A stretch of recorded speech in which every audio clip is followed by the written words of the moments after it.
के 2 बजे का समय था। राजन अपने दोस्त अभिमन्यु के साथ मुंबई से दिल्ली अपनी कार से जा रहा था। अभिमन्यु लगातार 9 घंटे से ड्राइव कर रहा था। लगातार ड्राइव करने की वजह से उसे बहुत थकान महसूस हो रही थी।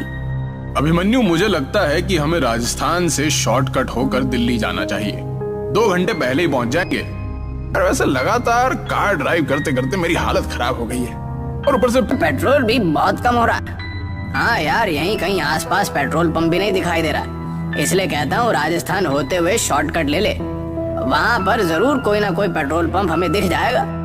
अभिमन्यु ने गाड़ी राजस्थान की ओर जाने वाले हाईवे पर मोड़ ली। लगभग 1 घंटे बाद अर्जुन और अभिमन्यु तेजी से गाड़ी ड्राइव करते हुए माधवगढ़ के एक सुनसान गांव की ओर से गुजर रहे थे कि तभी उनकी नजर एक पेट्रोल पंप पर पड़ी। अचानक अभिमन्यु की कार झटका देते हुए रुक गई।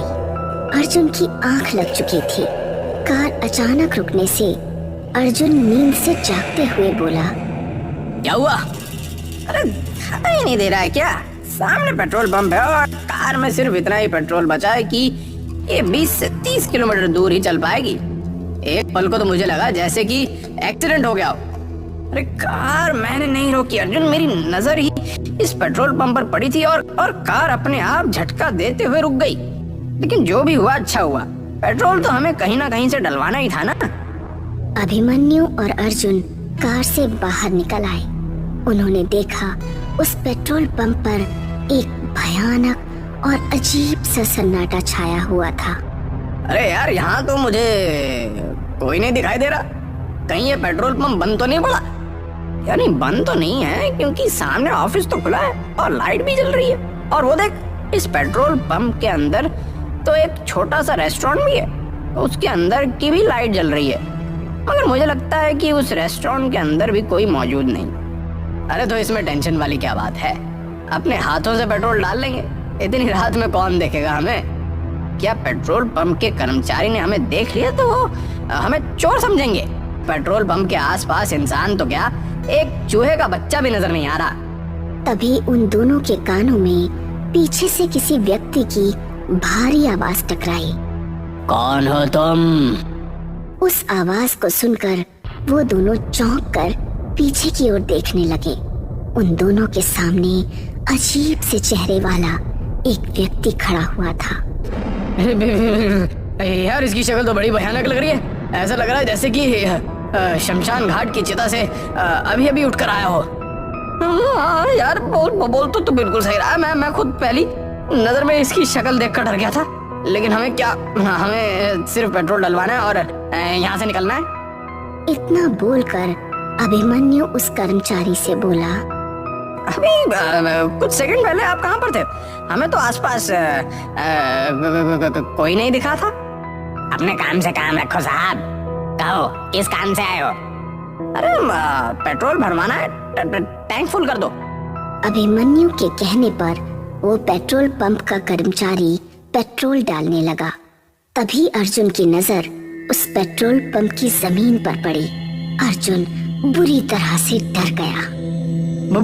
अभिमन्यु, अरे नीचे देख, ये तो खून के धब्बे हैं।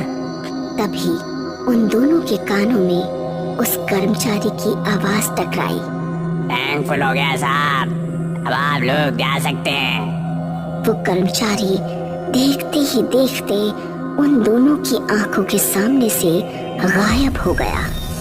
ये देखकर अभिमन्यु और अर्जुन की आंखें दहशत से फटी की फटी रह गई। अरे लगता है हम दोनों गलत जगह आ गए हैं। वो दोनों तुरंत कार के अंदर बैठ गए। अर्जुन ने अपनी कार हाईवे पर दौड़ा दी। अभिमन्यु को कार ड्राइव करते हुए 1 घंटे से ज्यादा हो गया था, मगर रास्ता था जो खत्म होने का नाम भी नहीं ले रहा था।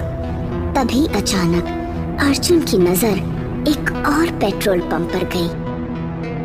यार, ये पेट्रोल पंप हमें कुछ जाना पहचाना नहीं लग रहा। जरा गाड़ी रोक। अबे पागल हो गया क्या? हैं? हमें यहाँ से निकलना है, देखा नहीं तूने? कि किस तरह से वो पेट्रोल पंप वाला देखते ही देखते हमारी आंखों के सामने गायब हो गया था। अरे मेरी बात को समझने की कोशिश क्यों नहीं कर रहा? एक सेकंड के लिए गाड़ी रोक के तो देख। अर्जुन की बात सुनकर अभिमन्यु ने अपनी कार रोक दी। वो वही पेट्रोल पंप था जिस पेट्रोल पंप से वो लोग भागे थे। आंखें फाड़े उस पेट्रोल पंप को देखे जा रहे थे कि तभी उनके कानों में उसी कर्मचारी की आवाज टकराई। अरे तुम मुझे पेट्रोल के पैसे नहीं देकर गए थे साहब। उन दोनों ने जैसे ही खिड़की के सामने देखा तो वही कर्मचारी अपनी भयानक शक्ल लिए हुए उन दोनों को देख रहा था। कुछ ही पलों में अर्जुन और अभिमन्यु की चीख सन्नाटे को चीर गई।